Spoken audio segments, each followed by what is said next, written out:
네, 대선이 한 달 앞으로 다가오면서 언론 보도의 중요성이 정말 커졌습니다. 요즘에 뭐 기사들 나오는 걸 보면은 일단 언론에서 헤드라인을 쫙 잡고 가면 사람들이 그쪽으로 쏠리기 때문에 정말 더 이 균형 잡는 게 중요한 것 같고요. 그러다 보니까 이 언론이 어느 정도 기능을 해줘야 되는 그런 측면에서 이 방송통신위원회가 가지는 또 역할이 매우 중요한 것 같아요. 정말 어렵게 모셨습니다. 이분 사실 방송에서 요즘 거의 모시기 어려운 분으로 알려져 있는데 김현 예, 저는 방통위 부위원장 모시고 현재 이제 상임위원으로 좀 계시죠. 예, 한번 이야기 나누겠습니다. 어서 오십시오. 안녕하세요. 네. 자, 전반기에는 방송통신위원회에서 부위원장님 지내셨고 이번에는 상임위원으로 지금 계시는데요. 역할이 뭐 좀 특별히 달라진 게 있나요? 저희가 방송통신위원회가 네.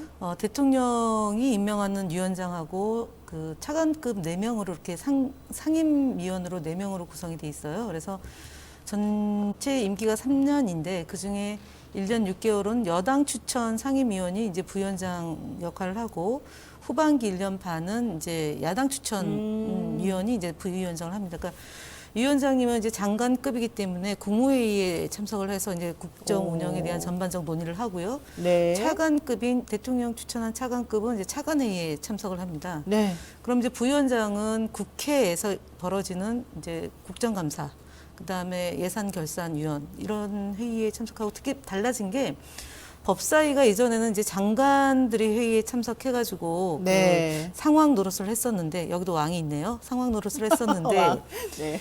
지금은 차관들이 이 법사위의 법안 그 관련한 회의에 참석을 합니다. 그러니까 작고 조정을 하는데 그걸 이제 네. 부위원장이 역할을 하게 되는 거죠. 그러니까 되게 이제 보통 여당이 이제 여야가 있지 않습니까? 국회도 네. 여야가 있고 이제 대법원도 그 각각의 추천을 해서 이제 하는 것이 이제 합의제 정신으로 그렇죠. 운영을 하는데 방통위 역시 대통령 직속 기구이긴 하지만 국민들 전체를 아우르는 그런 미디어 관련 일을 하기 때문에 여야의 입장이 반영해서 이제 운영을 하는 겁니다. 그러니까 부위원장님은 원래 이렇게 여하고 야가 좀 번갈아 가면서 이렇게 네, 6개월마다 그렇습니다. 한 번씩 네. 이렇게 하는 거군요. 1년 6개월. 아, 네, 1년 그런 6개월. 때.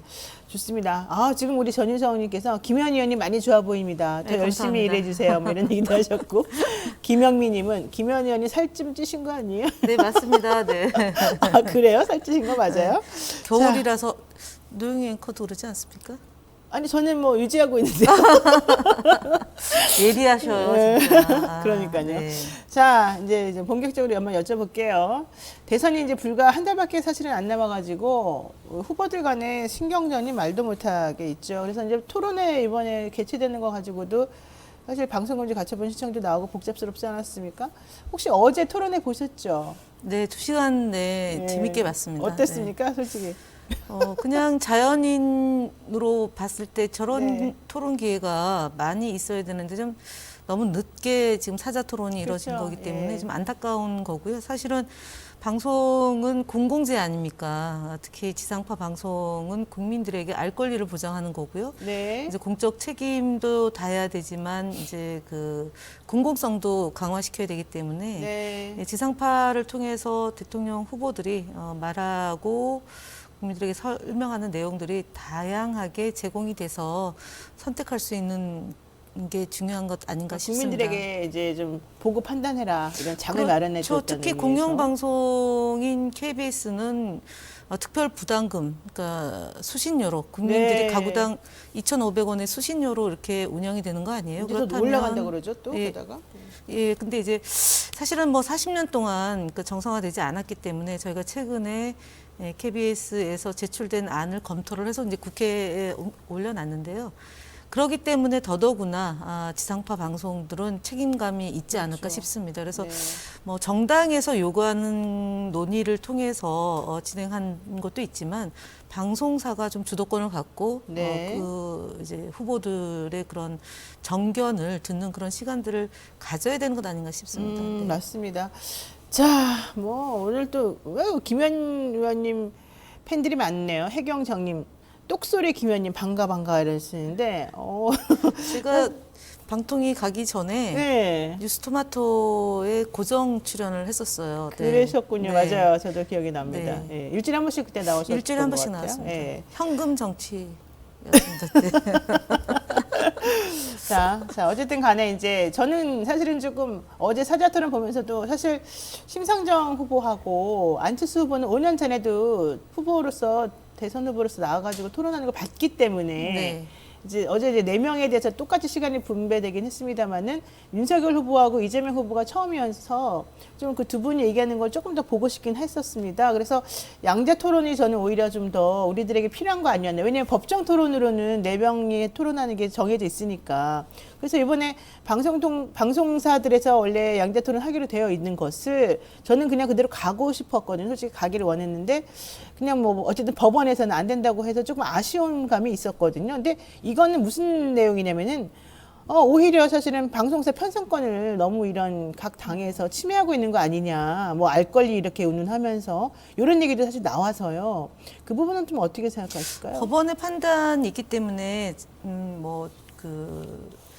제가 어떻게 얘기하느냐도 중요하겠죠. 네네. 그러나 이제 저희가 정치를 할 때도 보면 정치에서 판단은 사법부에서 관여하는 것이 적절하지 않다라는 그런 판례들이 많이 있지 않았습니까? 그렇죠. 그러니까 이번에 토론에도 선거법에 그 준용해서 양자 토론을 한다 할 수도 있다라고 되어 있는데 어쨌든 안철수 후보가 일정 정도 지지율이 국민 여론상 있기 때문에 본인이 가처분 신청이 수용이 됐는데요. 그 매번 법원에 가서 뭔가를 결정하는 방식이 과연 맞냐 이런 이제 맞아요. 지적하는 분도 계시고요. 네. 그래서 어쨌든 TV 토론이 아니어도 지금 네. 현재는 유튜브나 다양한 형태의 국민들이 알 수 있는 공간이 있기 때문에 뭐 이후에도 협의하면 할 수 있는 건 아닌가 싶어요. 방송사를 통해서 하지 않고 네, 다른 네. 방법으로도 할 수 있다고 돼 있으니까 네. 직전까지 어저께 이제 했으니까요. 이 자료가 있고 없고 갖고 이제 논쟁이 됐는데 뭐 저는 충분히 또 협의해서 할 수도 네. 있다라고 봅니다. 사실 우리 지금 시청자, 청취자 분들이 김현 위원님에 대해서는 좋은 말들이 많은데 방통위에 대해서는 조금 매섭네요. 인내천님께서 방통위 제대로 합시다. 방통위 도대체 한 게 뭡니까? 이런 얘기하신 분도 있고 뒤마그리님 이런 불공정 언론 환경을 만든 간접 조력자가 방통위 아닙니까? 이런 얘기도 하시고 김현 의원님 방통위 일 제대로 좀 하게 하면 안 됩니까? 이런 얘기도 하고 기울어진 언론 중편 취소해서 왜 이렇게 됐습니까? 뭐 이런 얘기도 하시고 이런 복잡스러운 얘기들도 사실 되게 많은데 좋습니다. 니들 보고 싶지 않다. 방통위 가서 뭐 했니? 이런 또 과격한 얘기도 나오네요. 방통위 앞에 그 언론 종사자들이 오셔가지고 네. 항의 시위도 많이 하고요. 또 반대편에서도 그렇군요. 항의 시위 하는데 네. 뭐 국민들이 보기에는 맞듣지 않죠. 지금 최근에까지도 이제 거론되고 있는 검찰 관계자하고 언론사 네. 종사자 간의 그런 불미스러운 일도 있었고 그것이 이제 방통위에서 역할을 충분히 했느냐 그렇죠. 그렇지 않다라는 네. 지적도 있습니다. 사실은 매우 안타까운 일이고요. 네. 여전히 숙제로 남아 있습니다. 좋습니다. 뭐 사실 김현 의원 혼자 가서 다 일을 할 수는 없는 거니까 점점 나아져야 된다 생각합니다. 자, 중요한 건 이제 결국 정치권에서 자꾸 이렇게 방송을 건드리는 거, 언론이나 이런 곳에 편성권 침해하는 거, 이게 사실은 조금 알게 모르게 작용을 많이 하는 것 같은데 윤석열 후보가 공약을 이제 내세운 것 중에 하나가 사극 의무 제작, 그냥 국제뉴스를 뭐 메인 뉴스에서 30% 이상 편성하게 하겠다. 뭐 KBS 영상 아카이브 오픈소스로 개방하겠다. 뭐 이런 얘기가 나왔거든요. 근데 사실 오히려 이런 공약 자체가 방송법 위반이 될 소지가 좀 있어 보여서 네. 한번 얘기를 한번 해보고 싶습니다. 우선 자료 영상 먼저 한번 보고 얘기하겠습니다. 태종 이방원처럼 사극 의무적으로 만들게 하고 국제뉴스 메인 뉴스의 30% 이상 편성하고 영상 아카이브 국민에게 싹 오픈소스로 개방하고 좋아 후보님께 보고 드릴까요? 후보님 추진할까요? 좋아 빠르게 가. 근데 저는 사실 저 쇼츠로 지금 계속 나오고 있는 것 같은데 저걸 봤는데 왜 저러한 공약을 계속 내세우는지 잘 모르겠습니다.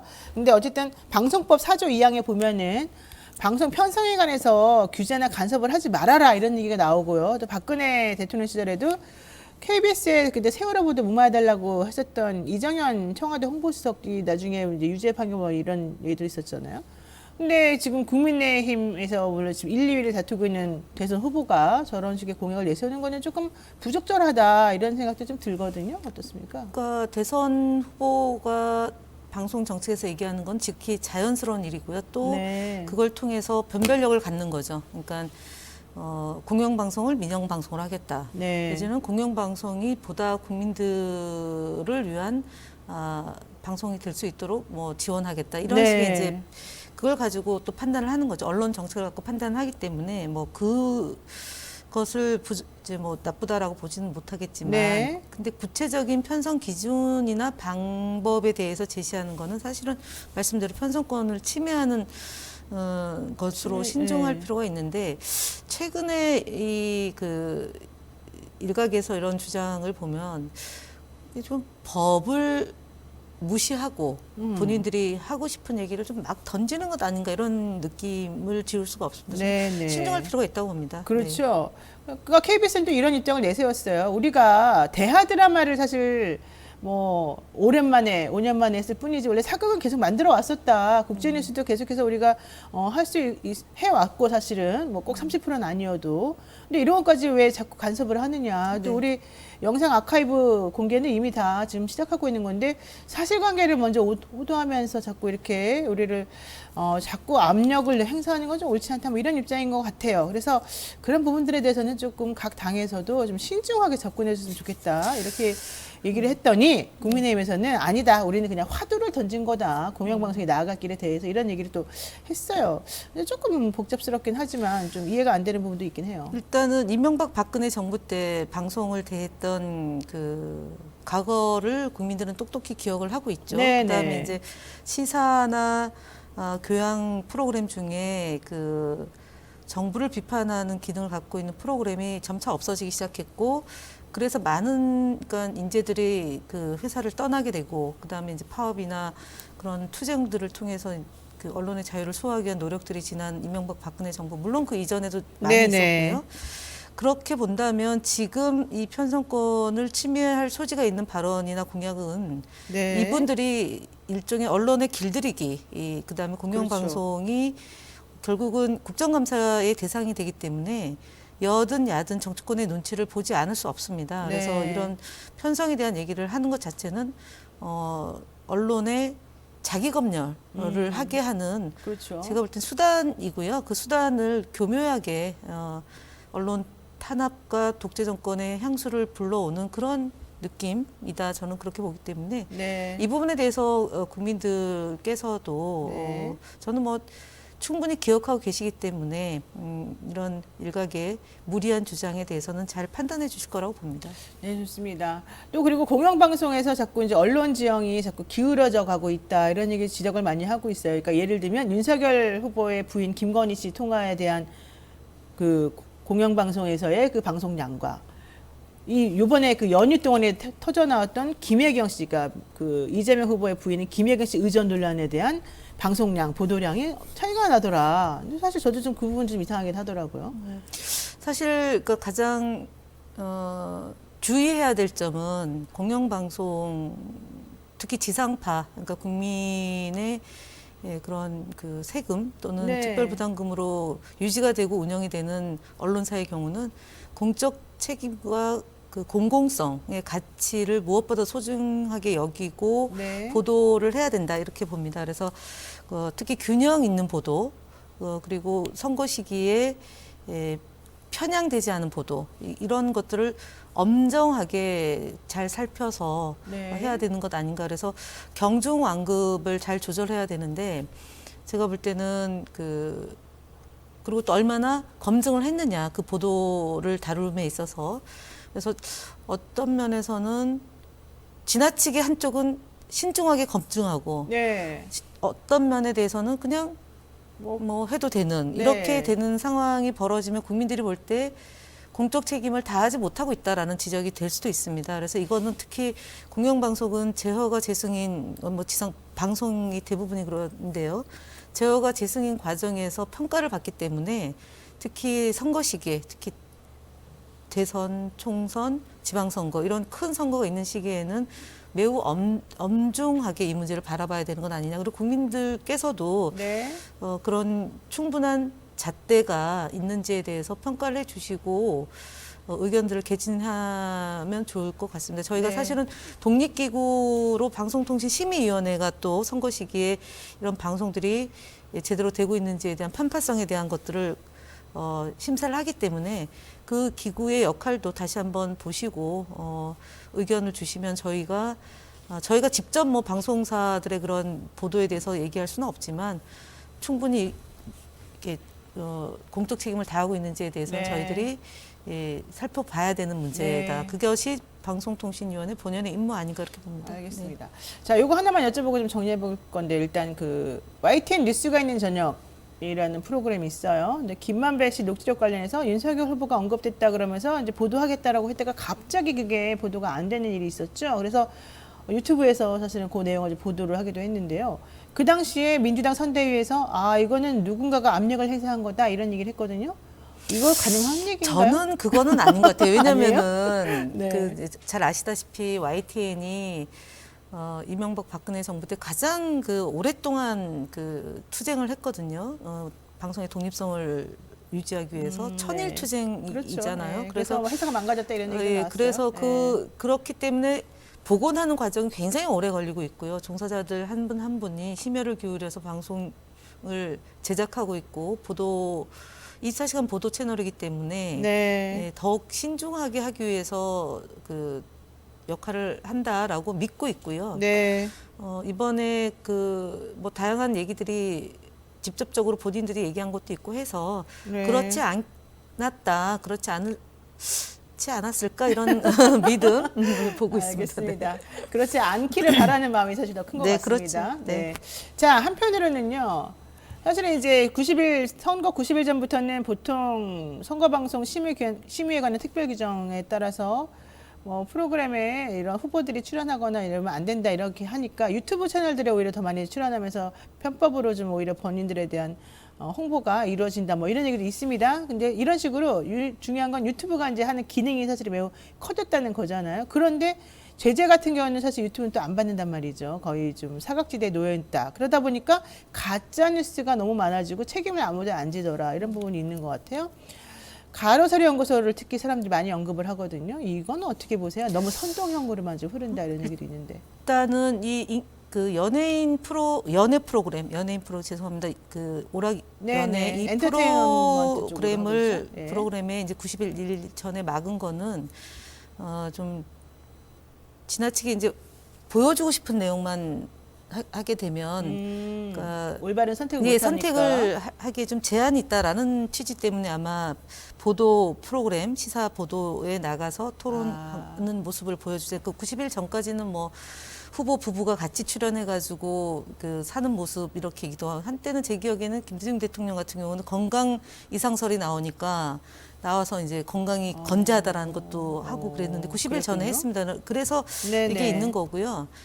유튜브가 많이 이제 정보를 유통하긴 하지만 사실은 공영방송 또는 지상파를 통해서 네. 보도되는 거하고 어마어마한 차이가 사실은 있습니다. 그러니까 그런 거는 이제 유튜브 제작하시는 분들 사이에서도 나온 얘기인데 다만 가짜 뉴스를 근절하기 위해서는 어떻게 해야 되느냐. 네. 그러니까 지금 현재 그러니까 지금 국회 언론 미디어 특위가 지금 가동이 돼서 5월 9일까지 활동을 하는 걸로 알고 있는데 여기서 충분한 논의가 있어서 언론중재법 그다음에 정보통신망법에 대해서 좀 개정을 해서 근데 안 되고 있잖아요, 사실.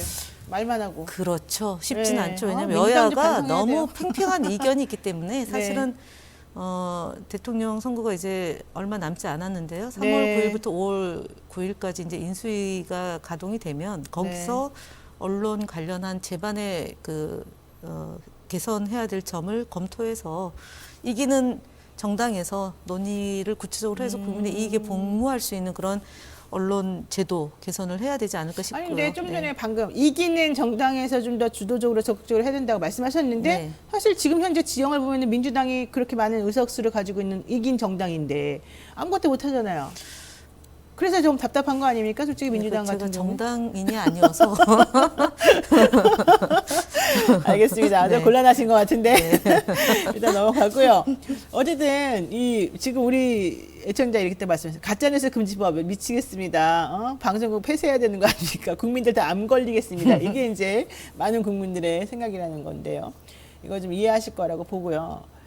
지금 그 가짜뉴스 관련해서 어쨌든 징벌적 손해배상 도입을 해야 된다. 뭐 언론중재법에서 나온 얘기 중에 하나이기도 한데 그런데 그 얘기만 나오면은 또 막 여기저기서 또 이게 말이 되냐 뭐 형평이 어긋난다 뭐 이런 얘기도 나오고 현실적이지 않다 뭐 이런 얘기도 나오고 막 그러거든요. 이거는 방법이 있나요 그러면? 그러니까 결국은 언론 종사자들과 사회적 합의를 이끌어내는 것이 무엇보다도 중요한데요. 그 문제하고 이제 공영방송 지배구조 개선 문제하고 같이 맞물려 있습니다. 그래서 시민들에게 방송을 좀 돌려주고, 네. 그러니까 뭐 입맛에 맞추어서 방송이 오락가락하지 않게 할 수 있는 그런 제도적 장치도 좀 만들어주고, 그다음에 이제 신문에서 이제 사실은 특히 이 언론중재법에 대해서 이견들이 많은데 네. 심층 취재를 하는데 그것이 사실인지 아닌지는 나중에 판단되는 게 많이 있다. 그래서 오히려 현장에서 일하는 기자들을 옥죄는 그런 법을 안 만들어줬으면 좋겠다라는 지적을 하거든요. 그래서 저는 논의를 이제 결국은 판이 벌어졌을 때 논의가 가장 활발하게 이루어지는 시기이지 않습니까? 그래서 네. 지금 언론중재법 개정안에 대해서 결국은 이제 한 30일 남겨져 있는 이 시기가 그 논의를 활발하게 하는 거고요. 앞서 말씀드렸던 것처럼 네, 네. 후보가 당선이 되면 그 시기가 또 한 차례 이제 사회적 합의를 이끌어내는 그 중대한 시기다라고 보기 때문에 네. 근데 사실 지난번에 김건희 씨 이제 녹취료 관련해 가지고 MBC 스트레이트에서 방송하겠다라는 얘기가 나오니까 국민의힘에서 엄청나게 항의해 가지고 첫 번째 방송 내용 자체가 사실 많이 바뀐 걸로 제가 알고 있어요. 그러다 보니까 이상하게 방송 내용이 흘러갔고 그 다음에 두 번째 방송 원래는 예정돼 있다가 아예 그거는 무산돼 버리지 않았습니까? 그게 이제 물론 징벌적 손해배상을 뭐 거기서 도입한 건 아니었습니다만은 그런 식으로 자꾸 너네들 앞으로 이제 방송하게 되면 문제가 있을 수 있다라고 하는 압력이 이제 눈앞에 오니까 방송국에서도 어떻게 할 수가 없었던 거고 YTN도 계속 사람들이 몰려가가지고 뭐라 하니까 방송 못한 거고 이제 우리는 그렇게 보이거든요. 제가 보기엔. 그렇죠. 그러니까 사실은 그러니까 우리 정부 때, 그러니까 네. 문재인 정부 때 방송통신위원회 항의 방문도 왔었어요. 네. 그래서 그 이제 이사 선임 문제나 뭐 이런 걸 가지고 항의도 받고 그랬던데요. 방송국에 가서 정치인들이 하는 거는 아마 국민들이 그 부분을 보고 판단할 것 같습니다. 그러니까 우리가 판단해야 되는군요. 예, 그래서 이게 정부가 네. 규제를 꼭 필요한 부분은 하지만 사실은 방송 정책에 대해서는 지원을 통해서 육성하는 네, 게 네. 필요하고 정치권에서 왈가왈부 개입하고 그러는 것에 대해서는 제가 볼 때는 더는 못할 것 같습니다. 이번 네. 시기에는. 네. 알겠습니다. 자, 요거 하나만 여쭤보고 정리하겠습니다. 네이버나 카카오, 뭐 다음 이 포털 사업자가 지금 뉴스 편집권을 가지고서 사실은 정권을 휘두르고 있다. 아무도 물론 이제 그게 자동으로 이렇게 뭐 편성이 된다는 얘기는 합니다. 본인들은. 근데 그 자동으로 편성된다는 것도 결국 사람이 거기다가 이제 조건값을 집어 넣어서 그런 식으로 만들어지는 건데 아무도 그 원리가 뭔지는 모른단 말이에요. 어떤 게 메인에 맨 위에 뜨고 어떤 게 두 번째 뜨고 이런 거를. 근데 자꾸 이런 식으로 그렇게 민간 자본이 언론을 통제하는 환경이 만들어지고 유지가 되는 거 이거는 어떻게 해야 될까요, 우리가? 일단은 포털이 뉴스 편집권을 행사하는 것은 사실은 법 정신에 부합하지는 않습니다. 그렇죠. 그래서 예. 책임을 져야 된다는 거고요. 이 부분에 대한 논의가 있습니다. 그런데 이 역시 국회에서 논의를 해서 정리를 해야 되는데 이게 좀 힘있게 안 돼서 국민들께서 보기에 답답한데요. 지금 알고리즘 위원님도 관련해서 답답하신가 봐요. 제가 보니까 예, 말씀하시는 저도 게. 아주 많이 답답하고요. 사실 네.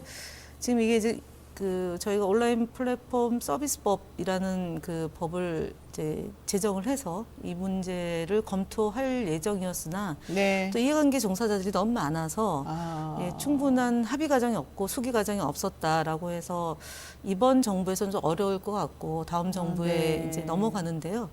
넘어간다고 쳤을 때 가장 먼저 선결적으로 해야 될 법이 이 온라인상의 포털이 그 잘못하고 있는 관행 관례들을 좀 법적으로 정비하는 것입니다. 그래서 지금 보면 많은 지적들이 있어서 포털의 뉴스 편집 방향이 좀 개선되고 있다는 것은 눈에 보입니다. 네. 개선하려는 노력은 좀 하고 있군요. 네, 그런 것 같습니다. 우린 잘 모르겠지만 어쨌든 중요한 거는 국민들이 할 일이 너무 많아지고 있다는 거네요. 요점은. 알겠습니다. 네, 오늘 지금 보니까 솔직히 말씀드리면은 김현 의원님께서 상임위원님께서 좀 답답해하시는 것 같아요. 말씀을 편하게 못하시는 것 같아요. 제가 그 한마디만 정리할까요? 네. 정부 관계자이기 때문에 특히 중요한 시기에 제 개인적인 생각을 전하고 싶으나 저는 이 그 앞서 얘기했던 포탈의 그런 행포에 대해서 네.